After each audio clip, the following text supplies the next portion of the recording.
presentándose a nosotros y dándonos unas conferencias fantásticas sobre un tema tan interesante como es la astronomía, la astrofísica. Para los que no le conozcan, él puede ampliar algo, pero en fin, es investigación del CSIC y fundamentalmente trabaja en el estudio de las estrellas, los discos protoplanetarios y este tipo de cosas. Pero ahora no nos va a hablar seguramente de esto, nos va a hablar de algo más asequible a nosotros. De manera que, Benjamín, muchas gracias de nuevo. Gracias. Y esperamos tenerte de vez en cuando por aquí. Claro que sí. Ahora. Yo no sé si...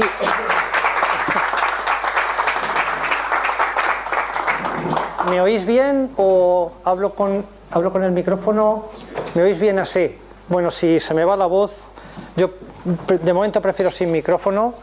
Bueno, cuando me invitaron, cuando me escribió Gabriel para que diera esta charla, me dijo que, o sea, fijaos el título, descubrimientos recientes en física y astronomía, del Big Bang a la materia de energía oscura, todo, ¿no? Luego incluso me dijo, incluso puedes hablar del bosón de Higgs. Entonces yo me he traído alguna cosilla, pero de hecho ayer por la noche cambié la charla entera. Tenía demasiadas cosas y dije, bueno, prefiero intentar explicar bien unas poquitas cosas y que queden claras, aunque a lo mejor traéis 5 preguntas y vais a salir de aquí con 50, antes que intentar abarcar mucho y explicarlo mal, ¿no? Entonces, me voy a dedicar fundamentalmente a astrofísica. Lo que pasa es que hay muchas cosas que, fijaos que dice física y astrofísica, no es que sean cosas distintas. Digamos que la astrofísica es una disciplina de la física, ¿no? Lo que pasa es que muchas veces los físicos teóricos o los físicos de partículas, ellos mismos se llaman físicos y realmente pues yo creo que no debería ser así. Pero sí vamos a hablar del Big Bang, es decir, de lo que fuera que dio origen al universo, y vamos a hablar de la materia y de la energía oscura, que son cosas distintas. Veo que hay gente aquí que va a tomar apuntes y veo que hay aquí una niña que espero que se entere de todo, de casi todo lo que voy a decir. Así es que, como las audiencias son heterogéneas, pues quizá vaya a decir cosas que algunos ya conocéis, pero prefiero tirar por lo bajo antes de que os perdáis en el camino, ¿no? Bueno, lo primero, os tengo que explicar una herramienta porque es fundamental para entender muchas cosas. Casi podríamos apagar la luz, yo creo, o al menos una... así. Una herramienta, y aquí tenéis a Newton además, digamos, experimentando con esa herramienta. ¿Veis? Bueno, ahí está Newton y está pues un esquema del sistema solar, porque sabéis que Newton derivó la ley de la gravitación universal, pero ahora lo que nos interesa es lo que está haciendo con ese prisma, que básicamente sabéis que si cogéis un prisma de vidrio y hacéis atravesar un haz de luz blanca, de luz del sol, pues salen colores. Es el arco iris, perdón. Es ese arco iris, ¿de acuerdo?, que en términos astronómicos y de otras disciplinas nosotros llamamos espectro. Es decir, cuando nosotros cogemos un haz de luz, lo hacemos pasar por un prisma, que es un elemento dispersor, y producimos aquí el arco iris, a este registro de colores nosotros lo llamamos espectro, y a la técnica espectroscopía. Fijaos que si aquí veis una cosa continua, y en los arcoíris veis también un continuo de colores, del rojo al violeta, pero vamos a ver en la siguiente diapositiva, esto es la luz del sol hecha pasar, la hemos hecho pasar por uno de esos elementos dispersores, pero con mucho detalle. Y entonces, ¿qué es lo que se ve aquí? Lo que se ve aquí es ya algo un poquito más sofisticado. ¿Veis? Esto está, digamos que, como no tenemos una pantalla muy larga, pues hemos pegado el espectro y va desde aquí, desde el rojo hasta el violeta, y lo que vemos es que está lleno de unas banditas oscuras, ¿no? Bueno, esas bandas oscuras, que además veis que están en colores muy determinados, por ejemplo, estas dos, de aquí pues están en esta zona entre el rojo y el amarillo, un poquito anaranjadas. Hay aquí una banda muy ancha que está en el rojo, aquí otra banda muy ancha en el verde. Bueno, pues esas bandas son, y esas líneas son huellas dactilares de los elementos químicos. Por ejemplo, estas dos líneas de aquí están producidas por sodio que hay en la atmósfera del Sol, que están en la parte naranja del espectro. Y no es casualidad porque la iluminación de las calles, que son lámparas que están llenas de gas de sodio, es naranja también. O sea que veis que hay una relación entre una cosa y otra.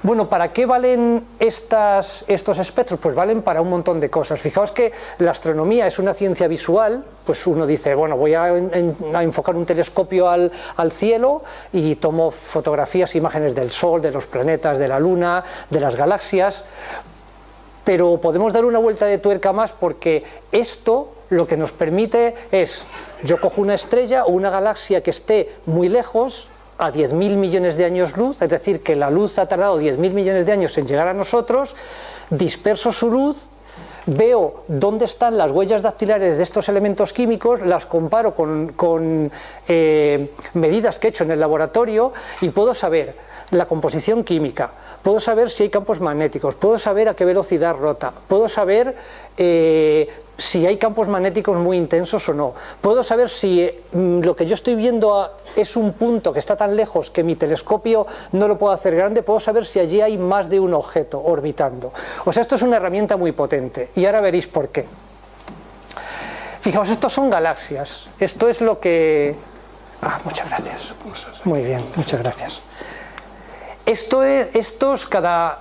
Cada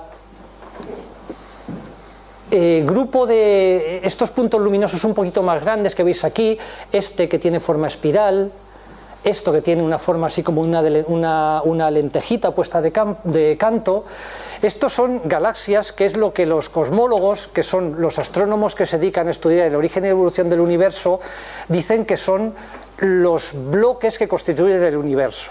¿De acuerdo? Esta es una imagen que está tomada con el telescopio espacial Hubble. Estos puntitos de aquí que se ven son estrellas, pero que están mucho más cerca, y estas galaxias son agrupaciones de cientos de miles de millones de estrellas, que están muy lejos de nosotros.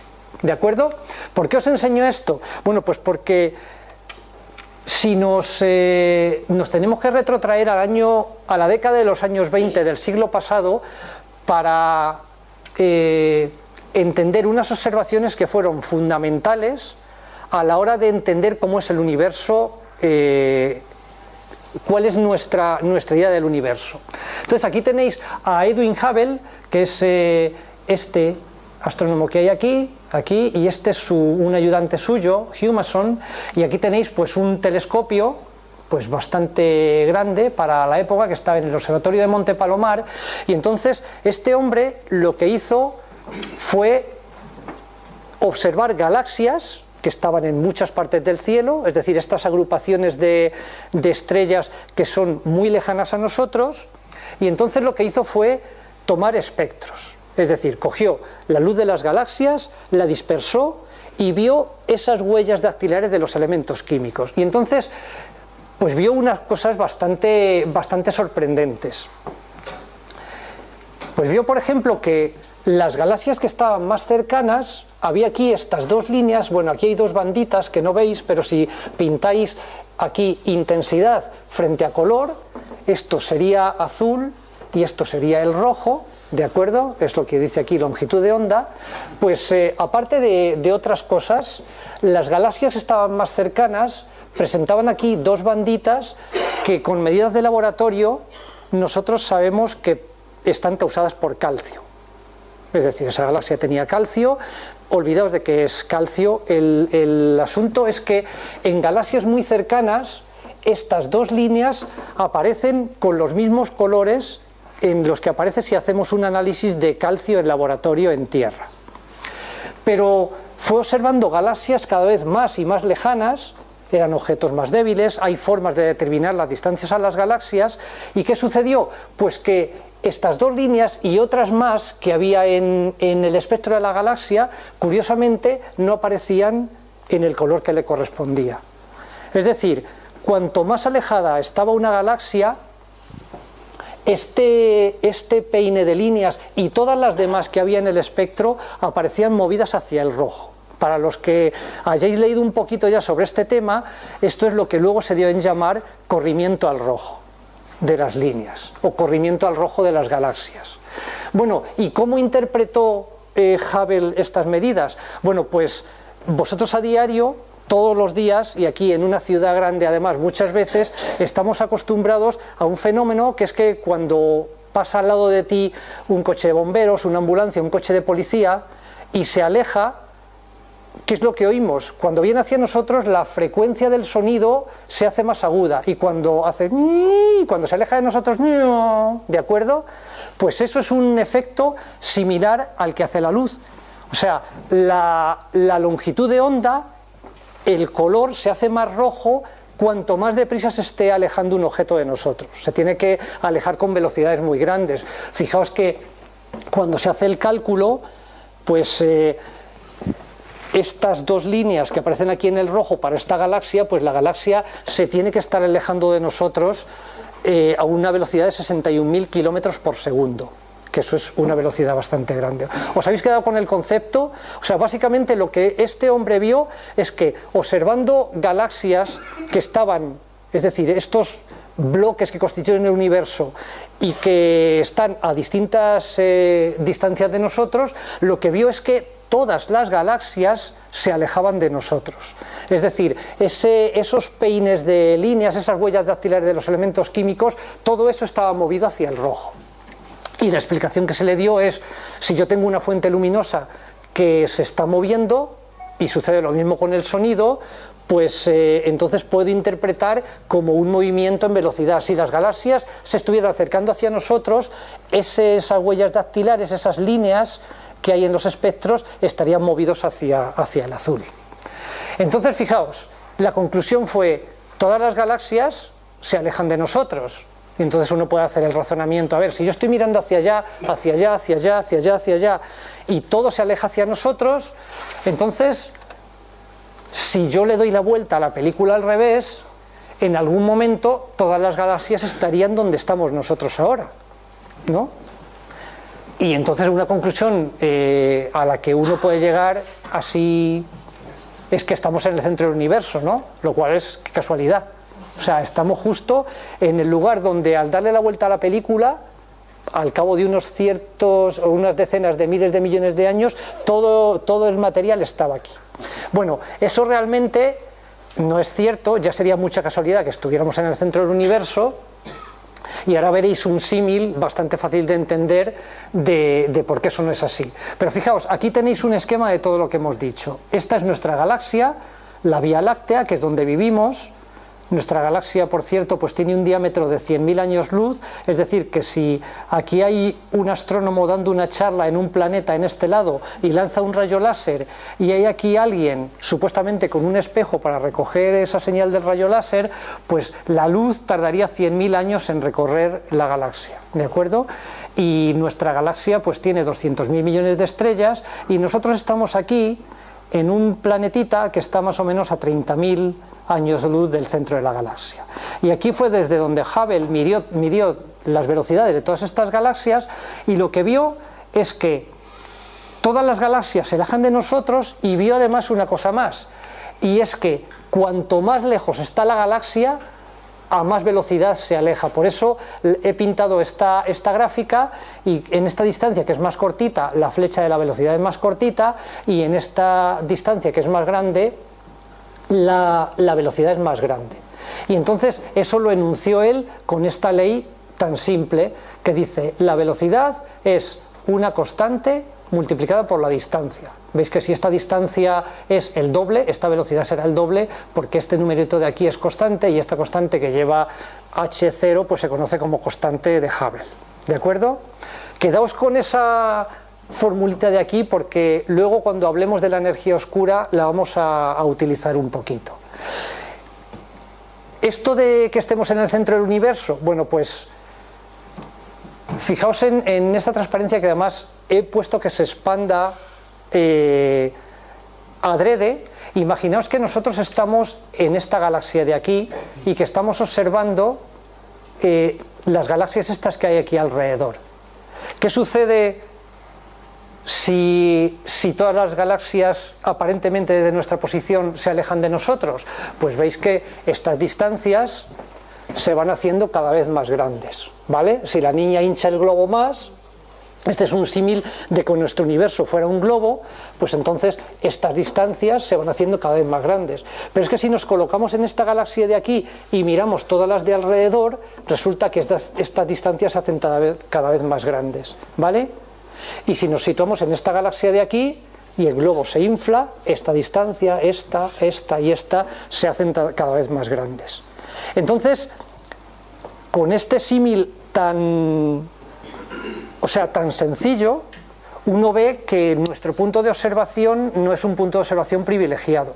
Y ese es un principio que los cosmólogos ponen encima de la mesa, nada más empezar a investigar en estos temas, y es que ellos dicen que cualquier punto del universo es equivalente para hacer medidas. Es decir, un astrónomo que esté situado en una galaxia a 1000 millones de años luz de nosotros, es decir, una de esas que veíamos como un puntito, obviamente su universo, él no verá la Osa Mayor ni nada de estas cosas, porque estas son cosas muy cercanas, son estrellas que están aquí cerca, pero digamos que las propiedades del universo que él observa serían las mismas que las que observamos nosotros, y eso es lo que ellos llaman el principio cosmológico, o sea, de ahí se parte, es decir, nosotros no estamos en ningún lugar privilegiado del universo para medir. ¿Podemos hacer las preguntas al final? Como queráis, si queréis interrumpir ahora no hay ningún problema. Aquí tengo una duda que acabo de recordar. Si nosotros miramos desde este lugar una galaxia que está por allí y se aleja, según la constante de Hubble, y miramos a otra galaxia que está por allí y se aleja según la constante, la velocidad relativa de una galaxia contra otra.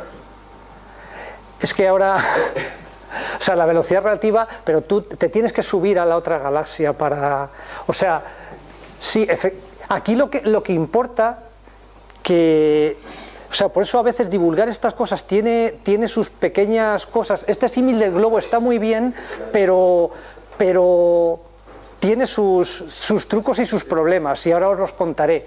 O sea, aquí lo que importa no es la velocidad relativa, sino el factor en el que el universo se expande en una unidad de tiempo. Es decir, cuando esta niña haya hinchado el globo al doble, esta distancia se habrá hecho el doble de grande, esta el doble de grande y esta el doble de grande. O sea, no te preocupes de las velocidades relativas, porque aquí se llega a una paradoja, y es que hay partes del universo, ahora veréis cuando demos un saltito y hablemos un poquito, una diapositiva de la teoría de la relatividad de Einstein, y es que el espacio se expande a una velocidad mayor que la de la luz, lo cual no contraviene la teoría de la relatividad, porque la relatividad, el postulado dice que las señales electromagnéticas no se pueden, o sea, es la velocidad límite, no otras cosas, ¿vale?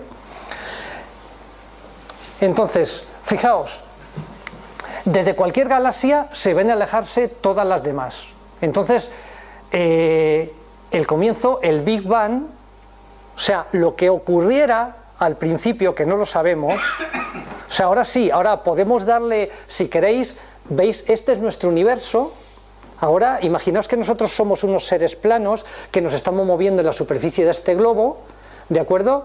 Y estamos aquí en esta galaxia estudiando cómo es la expansión de nuestra membrana, le damos a la película hacia atrás, esto lo podemos hacer muy muy pequeñito, y lo que hemos aprendido con estas 3 diapositivas es que no hay un punto privilegiado en el universo.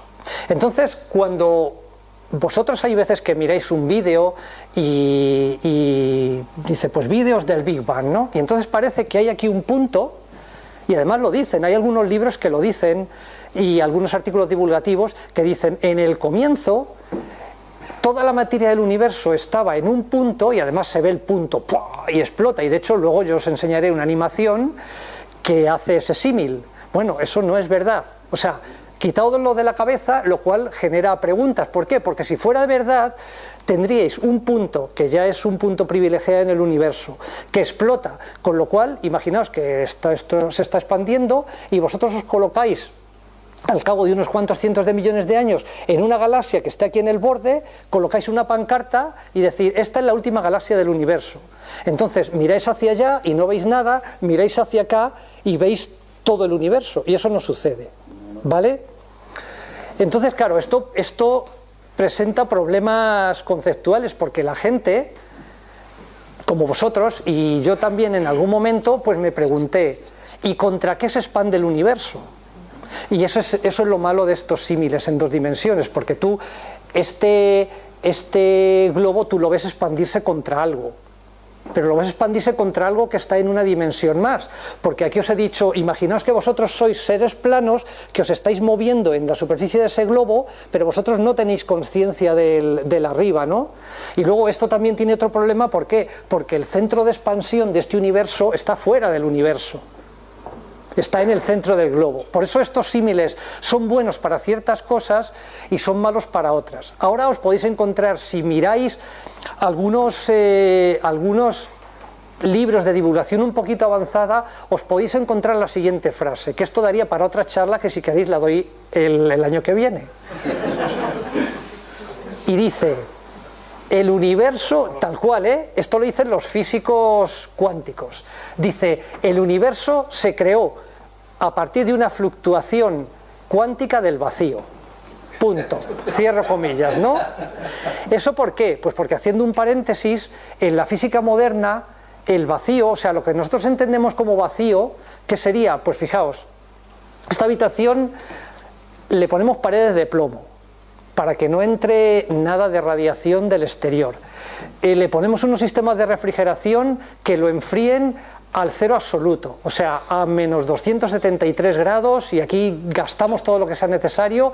¿Para qué? Pues para que no haya tampoco ningún tipo de radiación que venga de las paredes. Le sacamos el aire, o sea, aquí nos compramos la bomba de vacío mejor que pueda haber, que no nos va a sacar todo el aire, pero imaginaos que tenemos una bomba teórica que saca todo lo que hay aquí, entonces aquí estaríamos oscuros, fríos, sin ninguna radiación. Aquí ponemos un termómetro y no marca nada.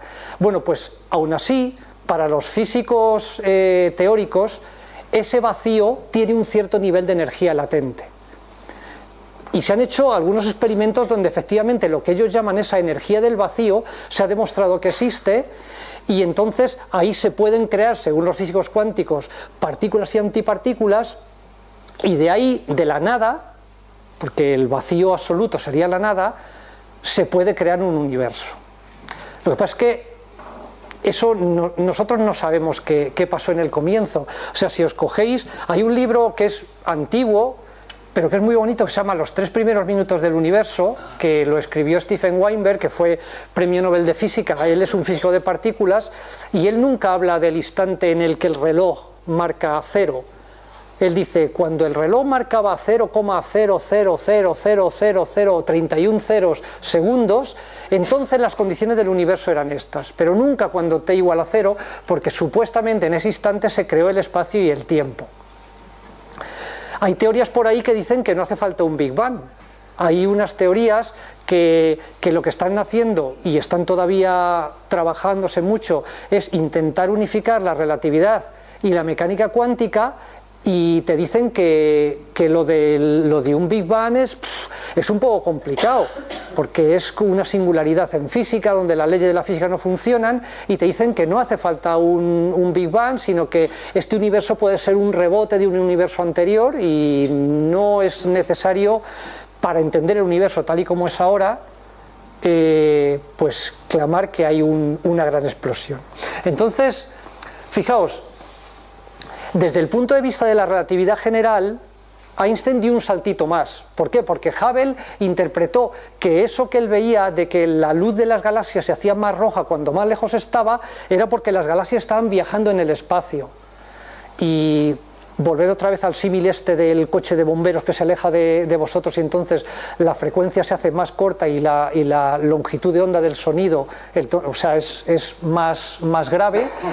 Pues Einstein dio un paso más, y en la teoría de la relatividad el espacio, o sea, donde estamos metidos nosotros es un tejido, y entonces las galaxias, o sea, esto es una diferencia un poco sutil, y las galaxias no viajan, es el espacio el que se está expandiendo. Esto también se dice, pues, por ejemplo, imaginaos que metéis un bizcocho en el horno, la masa, y le habéis puesto pasas a la masa del bizcocho, que tiene su levadura. ¿Qué sucede cuando el bizcocho se empieza a calentar? Pues que empieza a aumentar, el bizcocho sería el espacio, las galaxias serían las pasas, y digamos que todo, o sea, digamos que las galaxias tienen una posición fija ahí dentro de ese bizcocho, ¿no?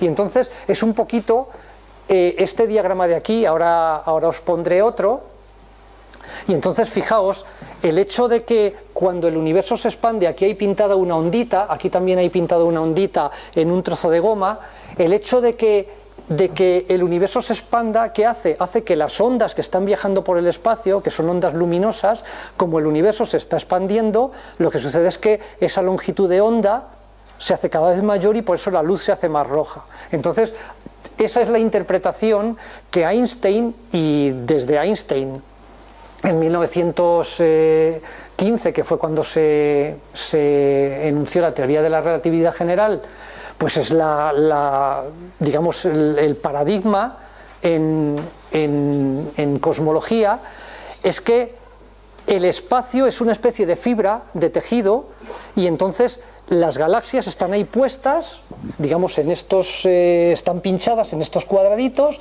y conforme se expande el espacio, las galaxias se mueven, ¿no? Aquí creo que tengo otra, ¿veis? En este diagrama, pues tenéis estas unidades megaparsecs, son millones de parsecs, y un parsec es un poquito, son tres años luz y pico, ¿no? Y un año luz es la distancia que recorre la luz en un año. ¿De acuerdo? Pues aquí tenéis, si tomáis una instantánea del universo, pues 5 galaxias separadas, pues cada una de ellas 100 millones de parsecs, más o menos como 300 millones de años luz.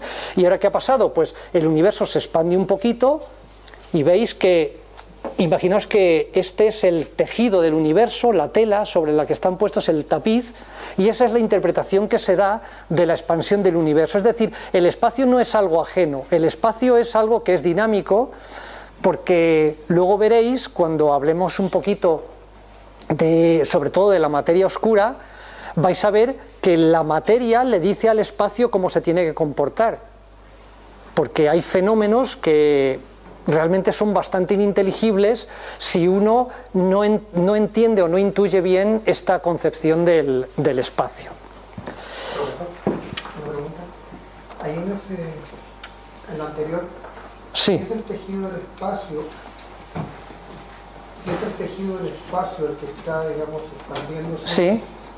pero la galaxia se mantiene, digamos, su forma, no es la galaxia la que se está expandiendo, la galaxia, digamos, tiene su forma original, pero el espacio se está expandiendo. Eso es. ¿No se produciría al interior de la galaxia una especie de como de viento de expansión? Es decir, si el espacio se está agrandando, pero no la galaxia. Sí, eso es una buena pregunta, porque, claro, uno podría decir,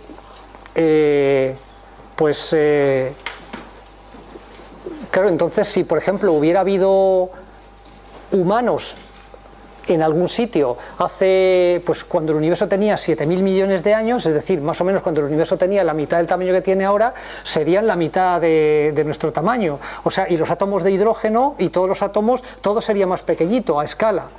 Hay en una película, creo que es en Annie Hall, hay una escena donde aparece, bueno, un flashback de estos de Woody Allen, que él aparece de niño, y entonces le lleva a su madre a un psiquiatra porque le dice que no quiere hacer los deberes, se niega a hacer los deberes en su casa y tal, ¿no? Y entonces el niño le explica al psiquiatra que es que él no quiere hacer los deberes porque como el universo se expande y Brooklyn se expande, pues entonces va a llegar un momento en que todo se expande y que para qué va a hacer los deberes si al final van a acabar todos desgajados, ¿no?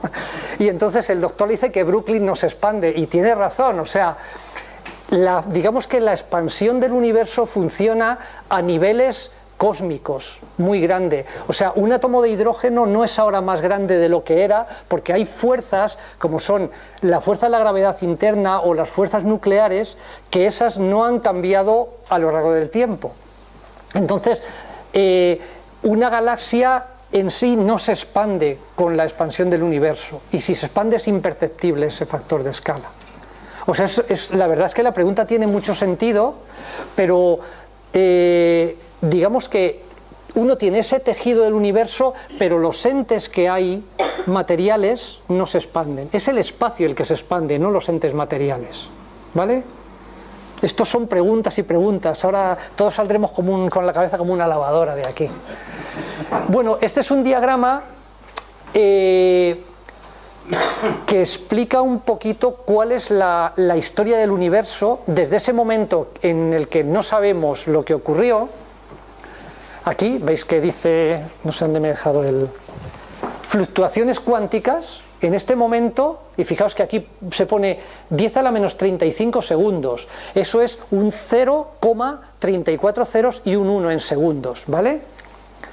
Aquí hay un 0, pero bueno, lo hemos puesto aquí, y entonces fijaos que esto, digamos, es un símil de cómo ha aumentado la escala de expansión del universo, y ves que bruscamente en los primeros instantes, cuando el universo era muy jovencito, el universo experimentó una expansión brutal.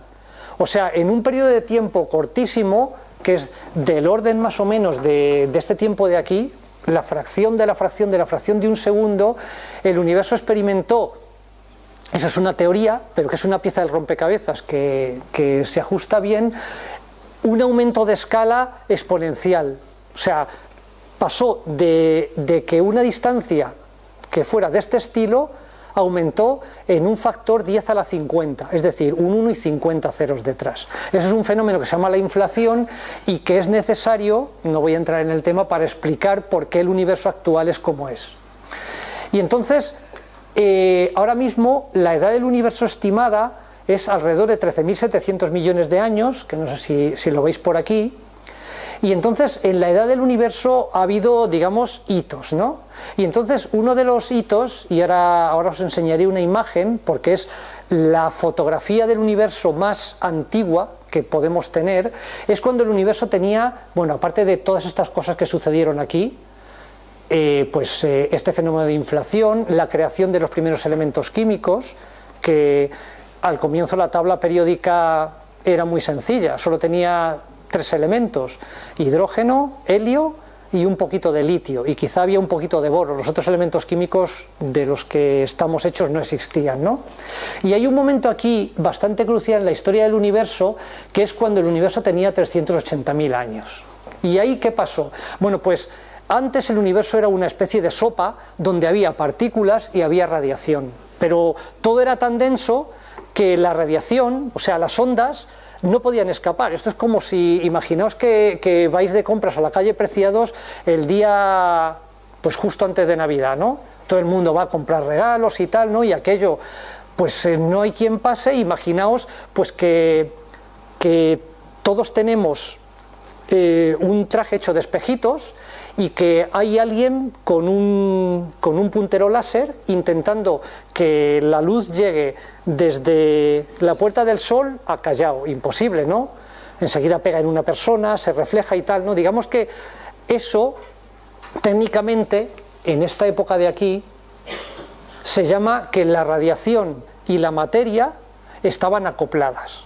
¿Qué sucede en este instante de aquí? Bueno, pues en este instante de aquí lo que sucede es que la densidad del universo ya es lo suficientemente baja como para que la luz empiece a viajar libremente. O sea, se siente ya desagobiada, ya no hay muchas partículas alrededor, y entonces esa luz empieza a viajar de una forma más o menos libre, ¿de acuerdo? Y entonces uno podría decir, caramba, pues si de aquí hubo luz que empezó a viajar de una forma más o menos libre, a lo mejor la podemos ver, y a lo mejor resulta que sí que la podemos ver, y ahora lo veréis. ¿Qué sucede cuando el universo pues sigue avanzando? Bueno, esta es una frontera que todavía está bajo debate, estos 400 millones de años, porque uno puede decir, ¿cuándo se crearon las primeras estrellas y las primeras galaxias? Bueno, pues digamos que si el universo tiene 13.700 millones de años, pues las primeras estrellas y las primeras galaxias se crearon pues cuando el universo tenía 400 millones de años, más o menos, 500, hay algunas observaciones que dicen que quizá un poquito antes, y entonces aquí tenemos las primeras estrellas, la formación de las primeras galaxias, y luego aquí ya el universo se ha seguido expandiendo, eso lo sabemos, y aquí esto lo dejamos para luego porque es parte de la última parte de la charla, ¿no? Entonces fijaos, aquí tenemos el Big Bang, donde no sabemos realmente qué pasó. Tenemos aquí esta época donde el universo era muy denso y muy caliente.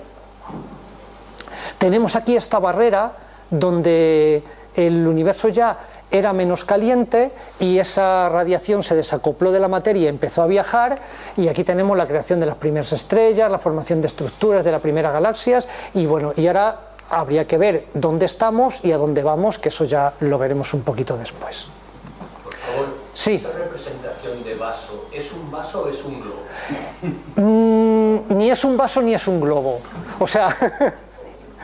No, esto debería de venir en las 4 direcciones. Sí, o sea, digamos que es una forma de representar. Se podía haber representado plano, simplemente es para decir que aquí las escalas del universo eran pequeñitas, aquí las escalas aumentaron y el universo se está expandiendo, pero no significa ni que el universo sea así, es una cosa un poco artística esta diapositiva, ¿de acuerdo?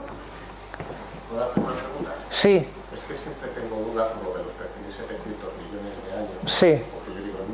Si eso fuera verdad, la teoría sí. de los últimos descubrimientos, sería una singularidad. Eso una es... singularidad, el tiempo es distinto, corre distinto de cómo corre ahora. Por lo tanto, eso podría haber durado miles de millones de años. Luego, ¿cómo saben que ha durado que han pasado 13.700 millones de años? Lo mismo ese momento cero, luego una eternidad, no lo sé. Pero, o sea, lo que habría que ver también, y esto es una discusión a lo mejor de otro ámbito, es ver en qué sistema de referencia mides el tiempo. Entonces, digamos que efectivamente aquí es una singularidad, que no se sabe muy bien qué pasó. Lo que pasa es que, digamos que en 10 a la menos 35 segundos, el universo se expandió tanto que aquello dejó de ser una singularidad. Se convirtió en algo relativamente parecido a lo que es ahora. Por eso es por lo que se introdujo la teoría de la inflación. O sea, digamos que esa singularidad no estuvo ahí demasiado tiempo. Entonces, lo que pasa es que a mí no me gusta especular, o sea, no se sabe lo que pasó aquí. Y ni se sabe si el universo de entrada, que esto es otra cosa que descoloca un poco, esa fluctuación cuántica, el universo ya era infinito de entrada, ¿no?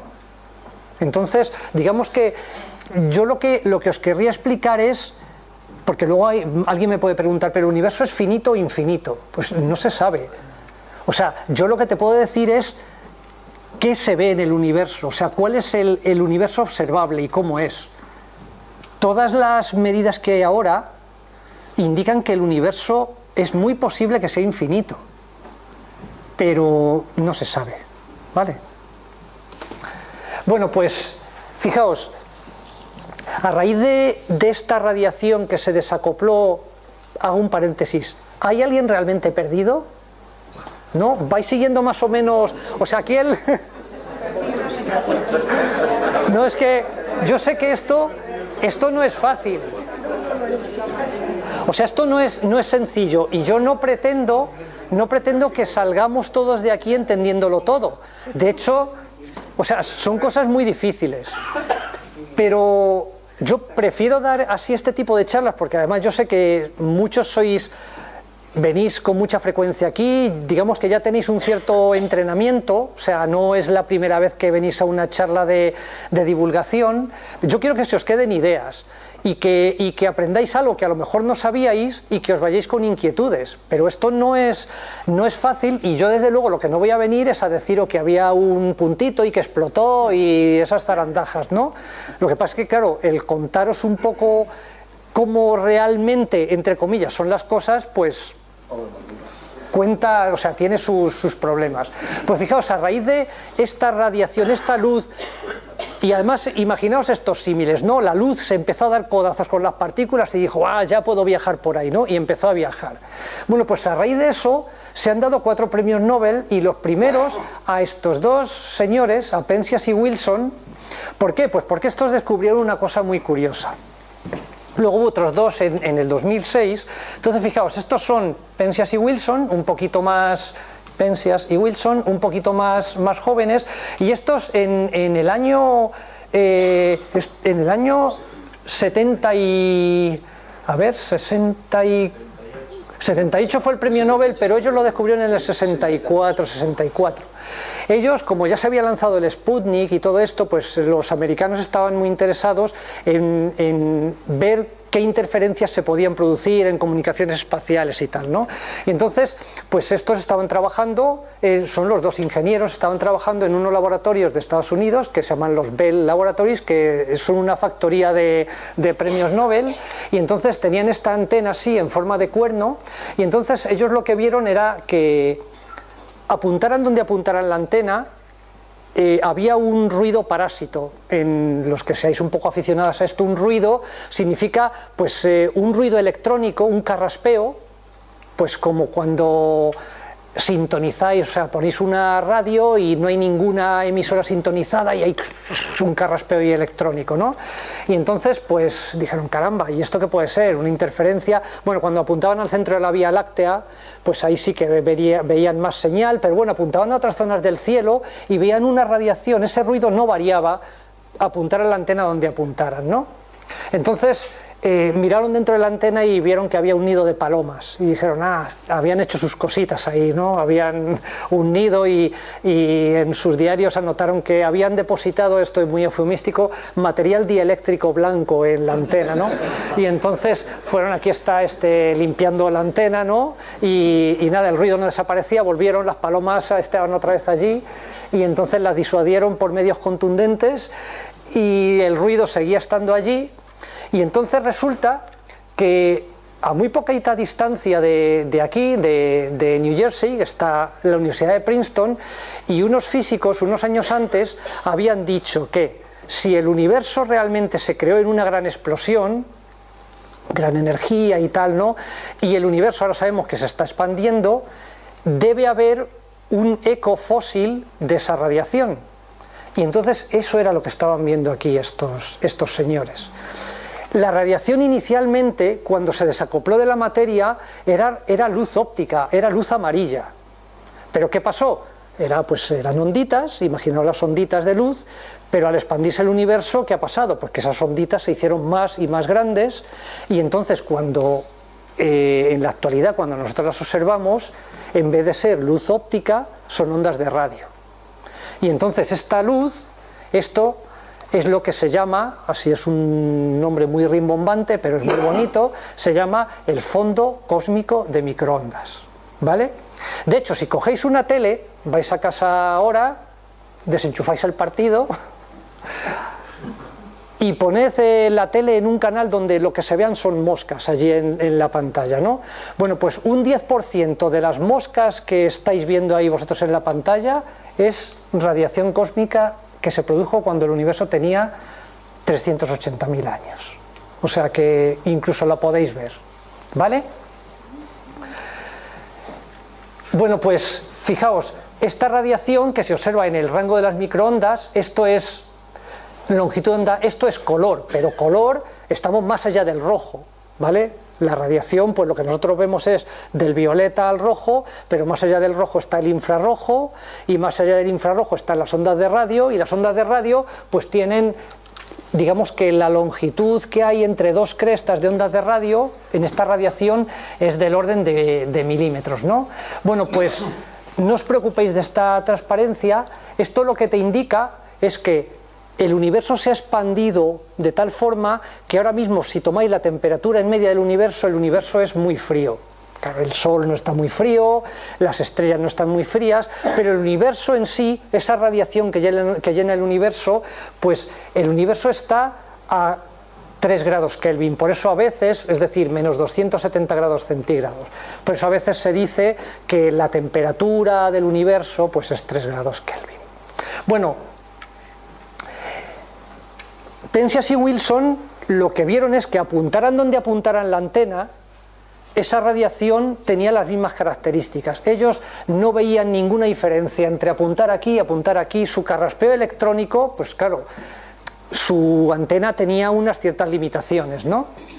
Entonces, en los años, a finales de los 80, a principios de los 90, se lanzó un satélite, que es el COBE, que es Cosmic Background Explorer, el explorador del fondo cósmico, y entonces lo que vio es este mapa. Esto tomadlo como un mapa que os envuelve, ¿vale? Pues lo mismo que se hace una proyección de un mapa mundi así pero aquí no, aquí imaginaos que estáis rodeados de estas cosas de aquí. Y luego, ya en este siglo ha operado el MAP, que es el WMAP, le falta aquí una W que se le puso luego, que es el Wilkinson, que era un señor Microwave Astronomical Probe, ¿no? Un satélite americano, bueno, los dos son americanos, y entonces se vio esta cosa de aquí. Y esto les puso muy contentos. ¿Qué es esto que se ve aquí? Bueno, pues estos son diferencias. Fijaos que aquí en el satélite COBE veía, pues como si yo me quito las gafas y miro ahora el mapa de abajo, ¿no? Entonces ahora me lo pongo y veo esto desenfocado y esto desenfocado y esto más enfocado, ¿no?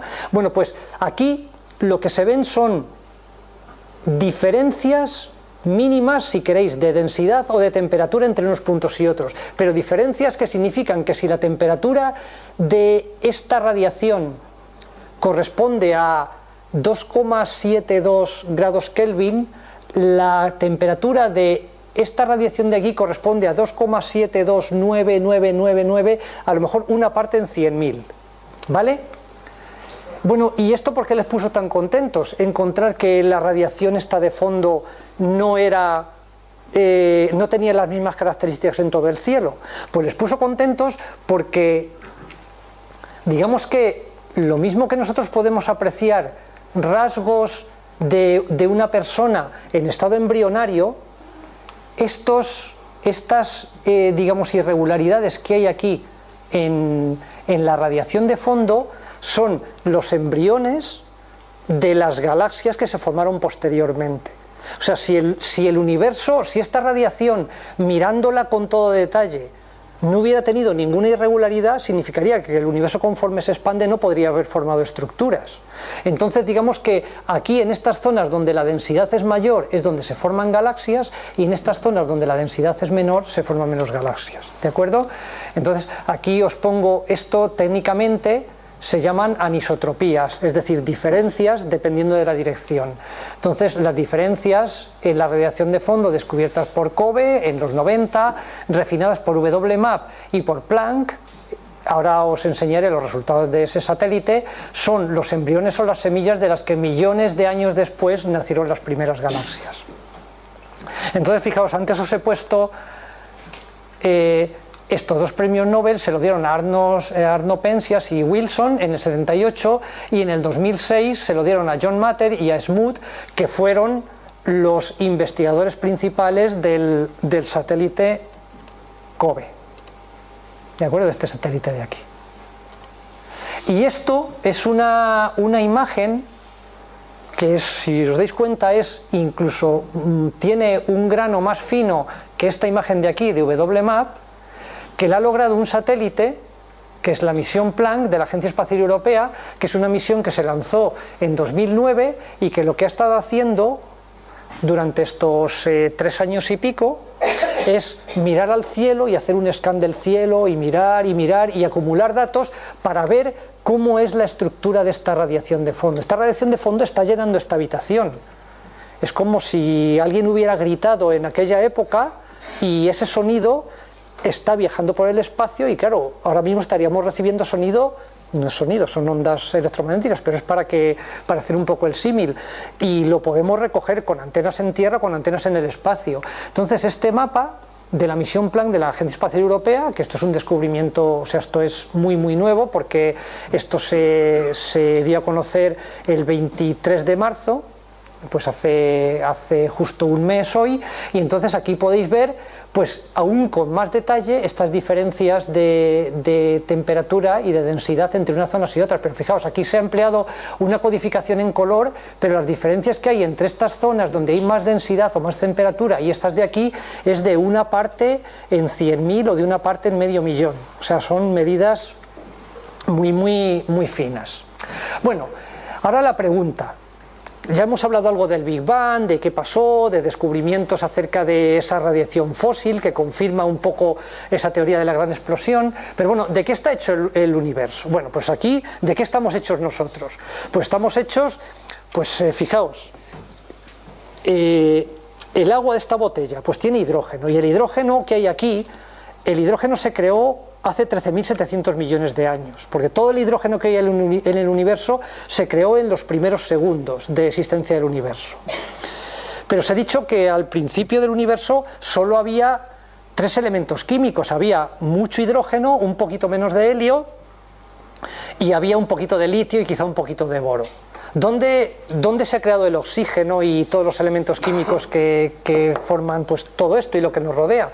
Bueno, pues hasta que el universo no tuvo 400 millones de años, que fue cuando se formaron las primeras estrellas, no había otros elementos químicos. Las primeras estrellas estaban hechas de hidrógeno y de helio, fundamentalmente. ¿Y qué es lo que hacen? Pues el hidrógeno, en el núcleo de las estrellas, produce reacciones de fusión que van dando lugar a elementos químicos más pesados. Entonces esas primeras estrellas explotaron, enriquecieron el gas del universo, se formaron nuevas estrellas, y entonces el oxígeno que hay aquí en esta botella, por eso a mí me hace mucha gracia cuando dicen en estas botellas consumir antes del 26 de junio, resulta que es que el hidrógeno que hay aquí tiene 13.700 millones de años y el oxígeno que hay aquí metido tiene por lo menos 6.000 millones de años de antigüedad, porque todo lo que nos está formando, o sea, el aluminio de la tapa de este ordenador, o si tú te has tomado un vaso de leche esta mañana y tú sabes que el fósforo es bueno para tus huesos, bueno, pues te has tomado un vaso de leche donde había átomos de fósforo que ahora están en tus huesos, pues ese átomo de fósforo y todo lo que hay en tus huesos y todos los elementos químicos que te forman, esos estaban en una estrella hace más de 6.000 millones de años. O sea, eso es una cosa que cuando lo oyes por primera vez dices, caramba, esto sí que es fuerte, ¿no? Pero bueno, aparte de materia ordinaria, a esto le llamamos materia ordinaria, no el ordinario no en el sentido negativo, ¿no?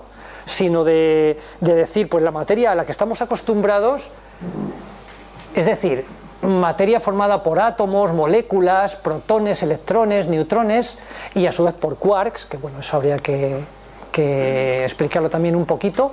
¿Hay más cosas en el universo? Bueno, pues sí, y entonces una de ellas es la materia oscura. ¿Y esto de la materia oscura qué es? Bueno, pues fijaos, esto es una galaxia, ¿vale? Esta es la galaxia de Andrómeda, para los que seáis aficionados a la astronomía, incluso alguno de vosotros la habrá visto por un telescopio.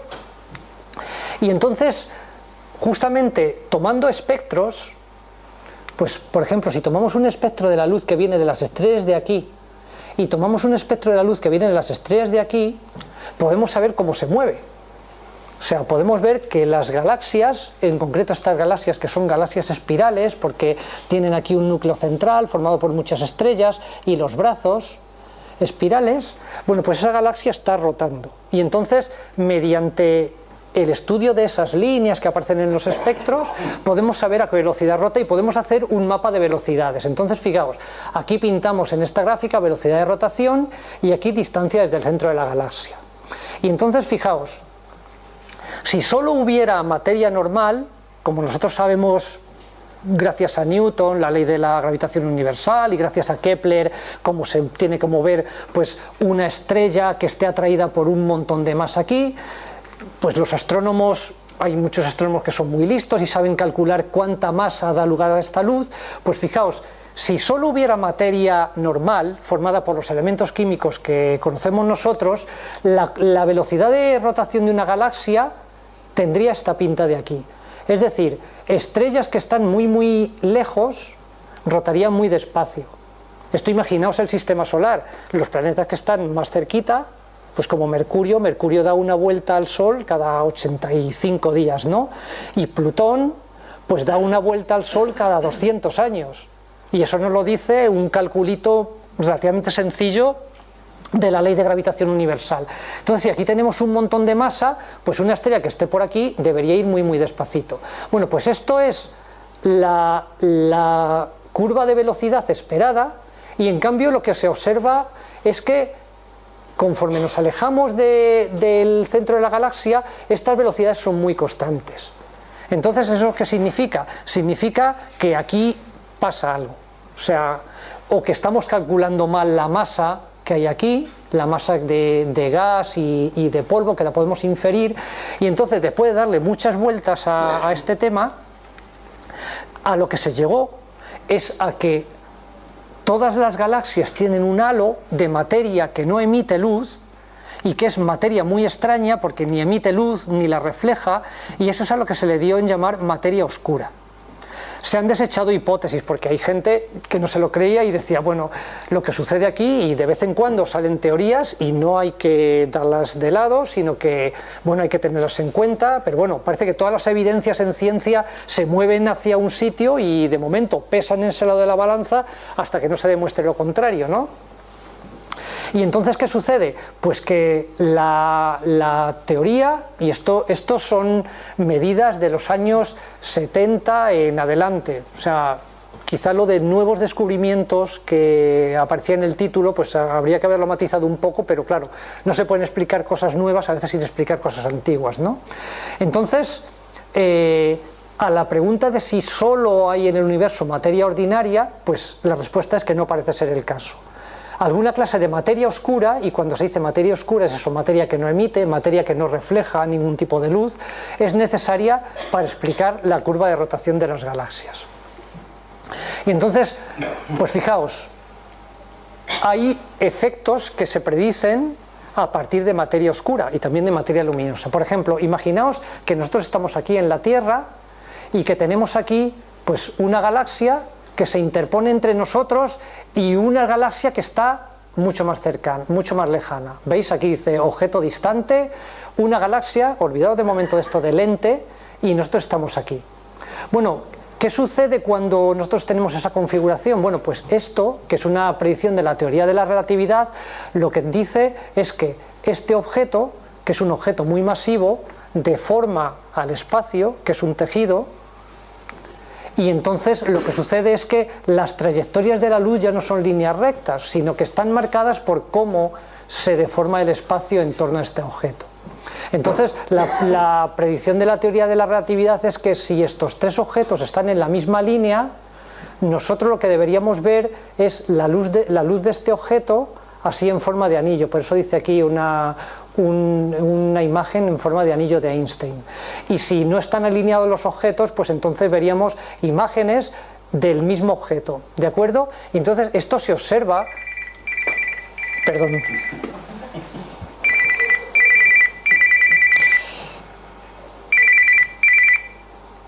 lo siento, lo voy a poner en silencio. Perdón. Bueno, lo que se observa, fijaos, es esto de aquí. Esto es una imagen de un cúmulo de galaxias. Todas estas galaxias son relativamente cercanas a nosotros, ¿de acuerdo? Pero fijaos estas cositas de aquí, ¿vale? Estos arcos, ¿veis? Esto de aquí. Bueno, pues si os vais a la diapositiva anterior, ¿veis este arco de aquí? Bueno, pues este arquito de aquí es simplemente la luz amplificada de objetos que están muy muy al fondo en esta imagen y que no podemos ver, amplificada por estas galaxias de aquí. Pero es que para lograr esta amplificación, ¿de acuerdo?, necesitamos más materia de la materia luminosa que hay aquí. Es decir, para ver estos efectos uno tiene que introducir ahí materia que no se ve, pero como es materia tiene efectos gravitatorios. Entonces tenemos, por un lado, nosotros estamos hechos de materia con todos los elementos químicos de la tabla periódica. Eso es una proporción de materia, de componentes del universo. Por otro lado, tenemos materia oscura, que es materia, entonces tiene todos los efectos de la materia, que son los gravitatorios, menos los efectos, digamos, electromagnéticos. No emite luz, no refleja luz, y entonces, si me preguntáis de qué está hecha, no se sabe, ni idea. Esto ahora mismo está en el campo de los físicos teóricos y entonces pues dicen, bueno, pues los neutrinos, ¿no?, que son unas partículas muy abundantes, que tienen una masa muy pequeñita, pues aún así no son suficientes como para, digamos, llenar el cubo de materia oscura, ¿no? Entonces ahí ya tenemos un elemento misterioso.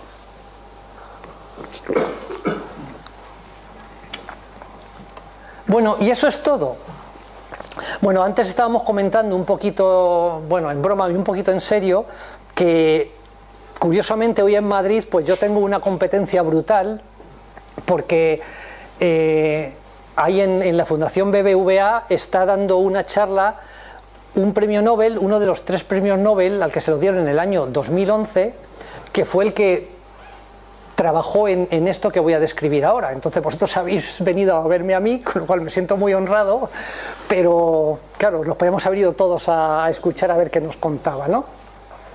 Bueno, fijaos, en astronomía, o sea, los astrónomos somos unos científicos un poco peculiares, en el sentido de que, salvo en algunos casos, pues rocas lunares, meteoritos, etcétera, etcétera, nosotros no podemos ir al laboratorio por la mañana y coger un trozo de galaxia y ponerlo allí, ¿no? Entonces, digamos que el vehículo de transmisión de información es la luz. O sea, por eso tenemos telescopios y radiotelescopios y todo tipo de escopios, ¿no?, para captar la luz desde ondas de radio hasta rayos X. Entonces, ¿cuál es uno de los santos griales de la astronomía? Pues uno de los santos griales de la astronomía es encontrar lo que aquí he puesto, que es una candela estándar. ¿Qué es eso?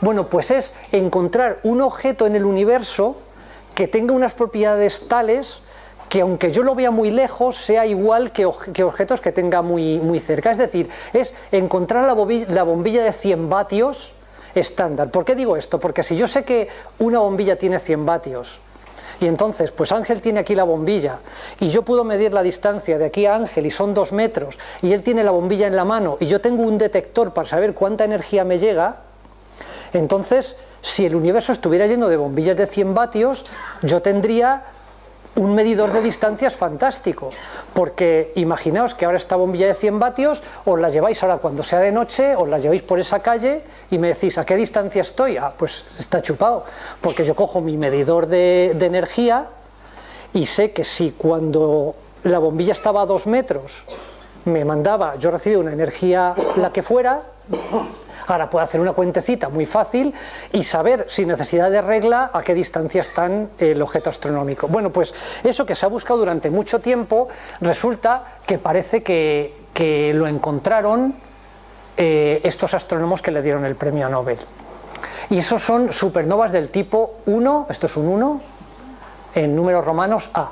Y estos son imágenes así un poquito borrosas, pero es que son supernovas en galaxias muy lejanas. Esto es una galaxia, fijaos, esto es una agrupación de cientos de miles de millones de estrellas, pero que está lejísimos, y aquí de repente ha explotado una estrella. Una supernova es la explosión de una estrella, en este caso las supernovas 1A son estrellas binarias. Es una estrella que ha evolucionado y que está en una fase un poquito especial de su evolución, y otra estrella que hay al lado, y entonces al caer materia de una estrella sobre otra, se recalienta esta materia y explota. Y entonces resulta que, bueno, supernovas hay de muchos tipos, porque ya os podéis imaginar que si aquí hay 1A, es que hay 2, y 2B, y 1B, y 1AB, bueno, este es otro mundo fascinante, ¿no? Pero parece que estas supernovas 1A, resulta que son lo que más se aproxima el universo a una candela estándar. Es decir, si yo he sido capaz de medir la distancia a una supernova 1A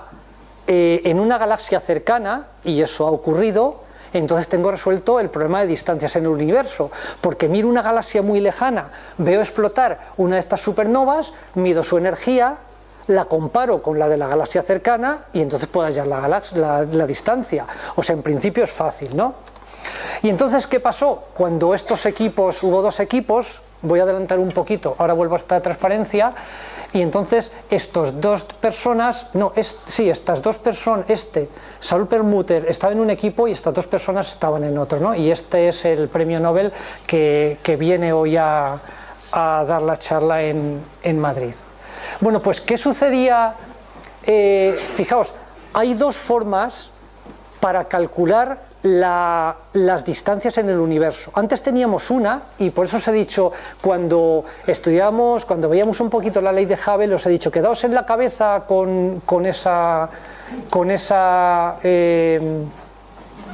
ley, porque fijaos, yo puedo hacer espectros de mi supernova y puedo ver pues cómo es la velocidad de expansión, ¿vale? Como pues lo mismo que hacía Hubble. Yo veo mi peinecito de líneas en el rojo, sé que tiene que estar en otro color originalmente y entonces aplico la ley de Hubble y tengo la distancia, y entonces la he llamado aquí distancia a partir del factor de expansión. Y luego hay otra forma de calcular la distancia, que es como os he comentado, ¿no? Si yo tengo aquí una supernova 1A y esta distancia es conocida porque esta galaxia es relativamente cercana y esta distancia es desconocida, yo la puedo calcular a partir de la luminosidad. Bueno, pues sistemáticamente lo que estas personas veían cuando observaban sus supernovas es que estas dos distancias no cuadraban. Esta distancia calculada a partir de la luminosidad era sistemáticamente mayor que la distancia que se calculaba utilizando la ley de Hubble. Entonces aquí os he puesto una explicación, pero para hacer, digamos, la cosa cuadrar, lo que ha habido que hacer, y mira que han mirado, como las supernovas están tan lejos, es posible que haya polvo en el camino y la luz se haya extinguido y se vea más roja y se vea más débil, pues como sucede cuando se pone el sol, que lo vemos más rojizo. Bueno, pues se han quitado de en medio todas estas cosas y entonces el resultado sorprendente es que esta constante de Hubble no es tan constante como parece. Esta constante de Hubble, que Hubble la midió en galaxias lejanas pero relativamente cercanas a nosotros, cuando hemos podido ir a galaxias más lejanas, resulta que la constante de Hubble en el pasado era más pequeñita de lo que es ahora. ¿Y eso qué implica? Que el universo se está acelerando.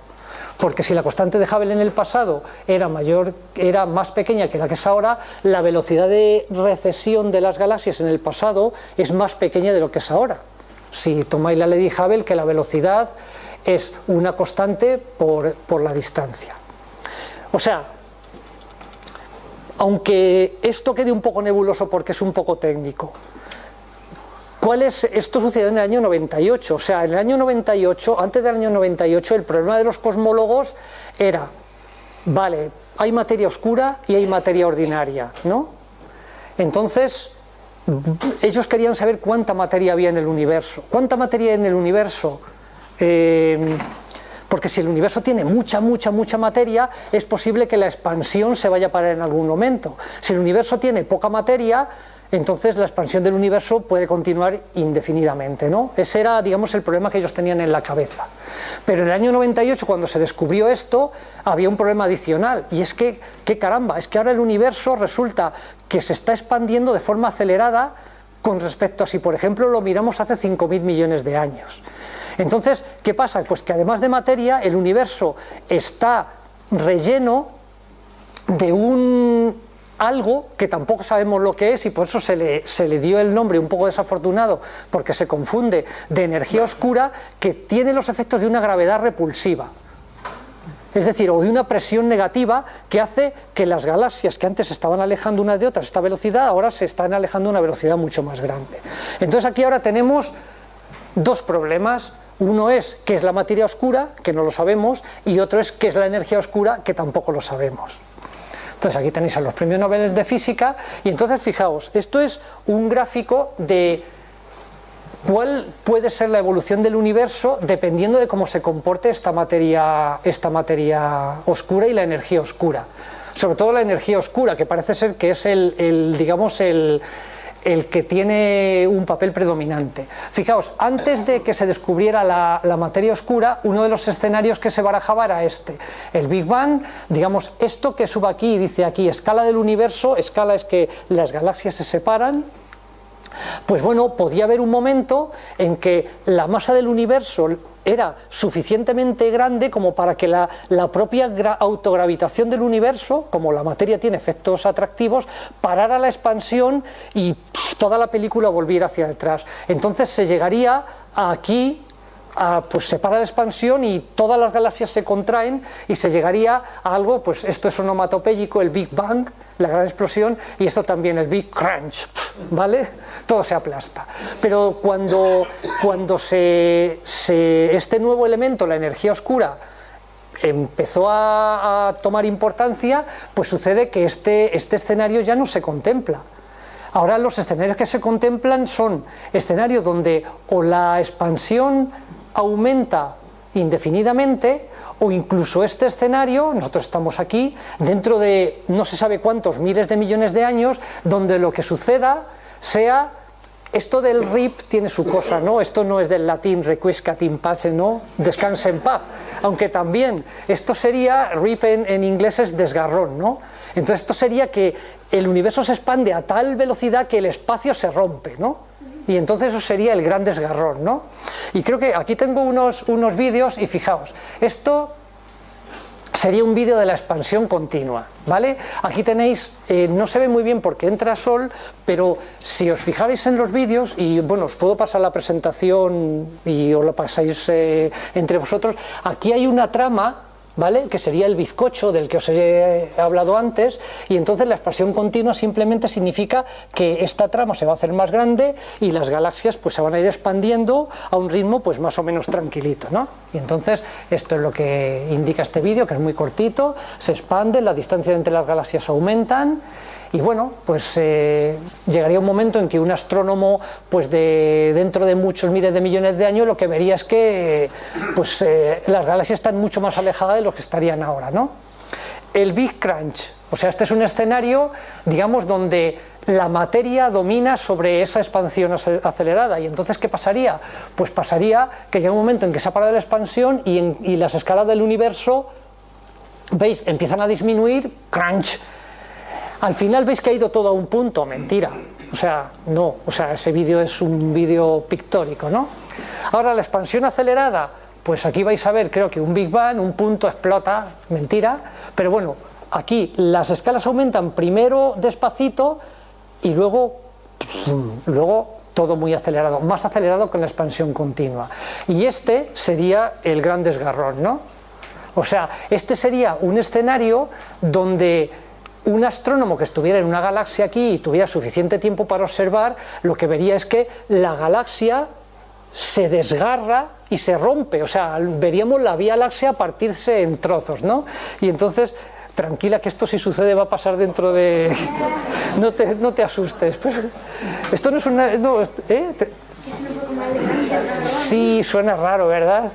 Y entonces fijaos, aquí una galaxia y se parten en trozos y claro, la astronomía de un astrónomo en este caso que se quedara ahí en una estrella es que el espacio que habría a su alrededor, en este caso de que digamos conforme aumenta la expansión del universo, aumentan los efectos de la energía oscura, es que el espacio que hay a su alrededor se expandiría a velocidad más grande que la de la luz, con lo cual él no vería ninguna luz de ningún objeto astronómico, no podría hacer astronomía.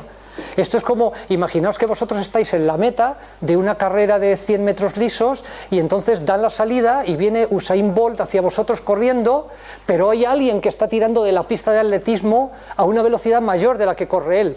Entonces, ¿qué veríais? Este corriendo a toda mecha, pero alejándose de vosotros. Ese sería más o menos el símil de lo que pasaría en estos escenarios, ¿no? Y entonces, esta es la última diapositiva y ahora podemos, si queréis, hablar un ratillo. Tenemos un problema muy gordo porque haciendo un balance de todo lo que conocemos, resulta que, sabéis que hay una equivalencia entre materia y energía, eso nos lo dijo Einstein, y resulta que si tomáis una tarta de universo, solo el 4% está hecho de materia normal. estrellas, el teléfono, los edificios, las estrellas, los árboles, los animales, los coches, la gente en la playa, los planetas. Eso es el 4%. El 23% es materia oscura que no tenemos ni idea de qué está hecho.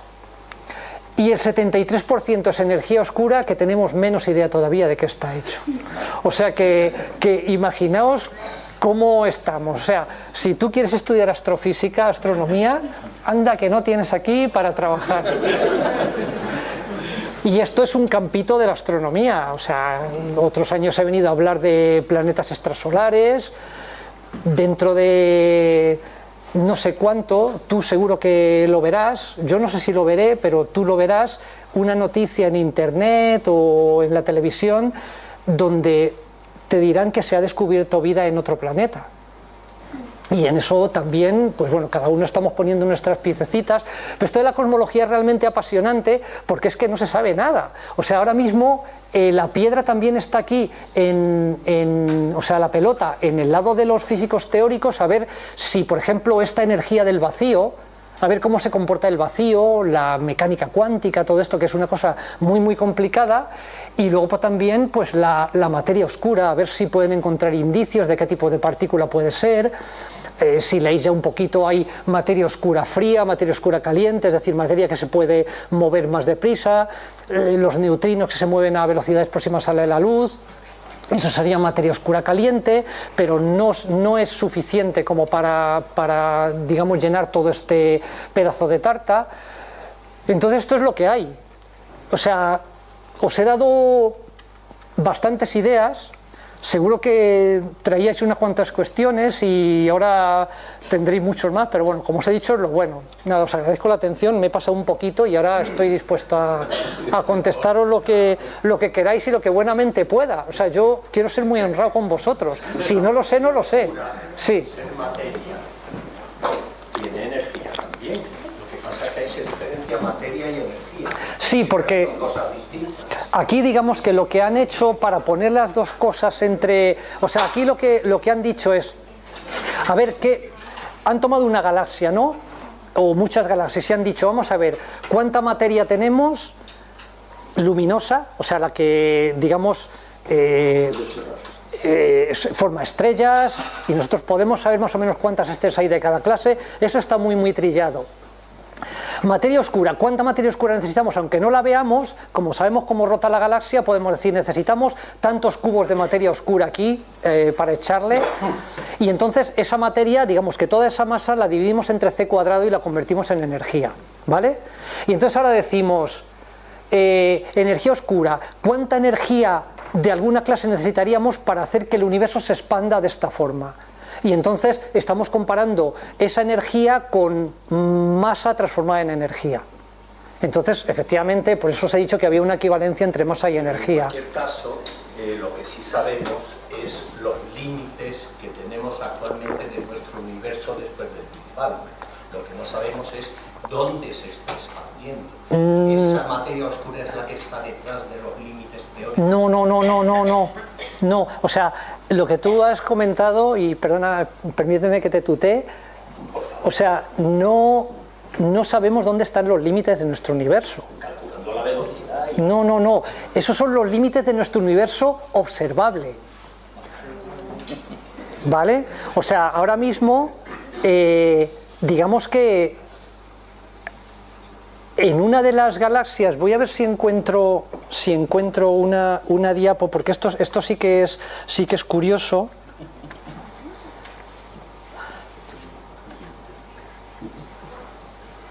Vale, pues a ver si la encuentro.